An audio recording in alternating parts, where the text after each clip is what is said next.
Israeli forces claim to have killed a Hamas deputy military commander in an Israeli strike. Hamas commander Marwan Issa was at the top of Israel's most wanted list.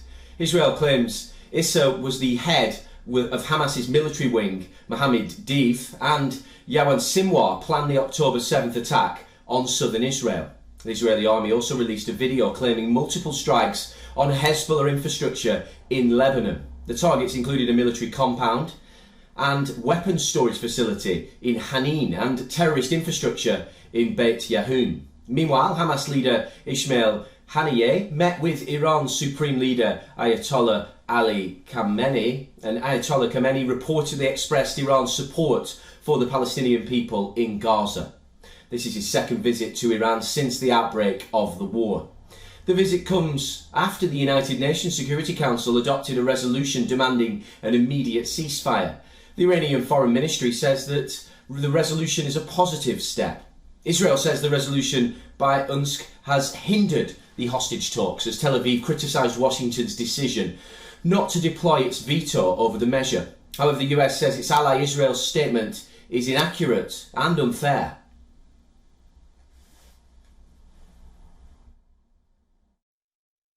We believe that a full-scale military operation in Rafah will not just cause civilian harm to the Palestinian people, it will not just hinder the flow of humanitarian assistance, most of which is coming in through the Rafah area and being distributed initially through Rafah. We believe that that kind of operation would hurt Israel's national security. It will leave Israel more isolated in the world. Well, Miller also added that a ceasefire and release of hostages ultimately will have to be secured through negotiation. Israeli Defense Minister Yoav Gallant is in the United States for a series of meetings. There he says that neither Israel nor Hamas will rule the Gaza Strip after the current war ends, while adding that there is a need of building a local alternative.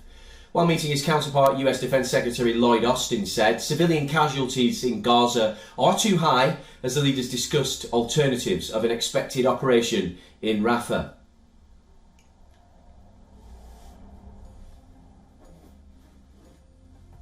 Well, for more on this, we're joined as ever by our correspondent Jody Cohen. And Jody, can the Israeli Defense Minister Yoav Gallant actually get US-Israel ties back on an even keel? That's obviously while he's in Washington for those meetings.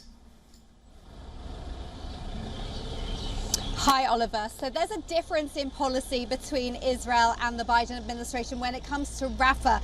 Now, when I say Israel, I don't just mean Netanyahu's coalition. That's because almost the whole of the Israeli political spectrum supports the military experts who suggest that the only way to fully target the last Hamas battalions and destroy the Hamas tunnels is through a ground operation in Rafah. And remember, if Hamas survives, they have said that they are going to carry out more 7th of October style massacres against Israel again and again. Now, the other key issue between the Biden administration and Israel is how the UN Security Council vote calling for a ceasefire is affecting the hostage talks.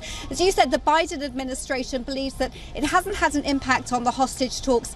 Israel believes that the vote is what led Hamas to reject the proposal that was on the table, and that Hamas is convinced that international pressure will lead to a ceasefire, and that would mean Hamas's survival and that the 134 Israeli hostages would still be left in Gaza. Now, again, it comes back to Rafah. The Israeli government believes that military pressure is what will lead Hamas to negotiate seriously and release the hostages. In the meantime, the Biden administration officials have been meeting with Israeli Defense Minister Gallant in Washington. They've been discussing the US's alternative ideas to a ground operation, and it remains to be seen if Israel agrees with their assessment. Well, the US Defense Secretary Lloyd Austin has said that too many people are dying in Gaza and not enough aid is getting in. What's Israel saying about any suggested solutions? Right, so Israel has said that every civilian death is a tragedy, but said that the responsibility lies with Hamas, who started the war and is hiding behind civilians.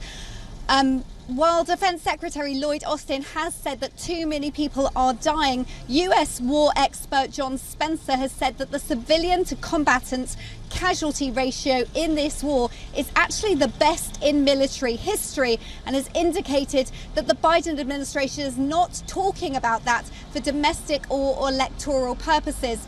Now, on aid, Israel has said that there's no limit to the amount of aid that's getting in. They said that they're doing 4-hour daily pauses in the fighting to enable distribution. But that the UN, they say, is getting their information from Hamas, which is recognized as a terror organization by several countries, that the UN is blaming Israel to cover up for the UN's failures, including that Israel says that the UN agency for the Palestinians, UNRWA, is a front for Hamas. Now, Gallant has suggested that Israel is working with influential Palestinian families, groups and businessmen to secure aid convoys and stop Hamas stealing the aid. He's also said that Israel sees these Palestinians governing Gaza after the war, not Israel and not Hamas.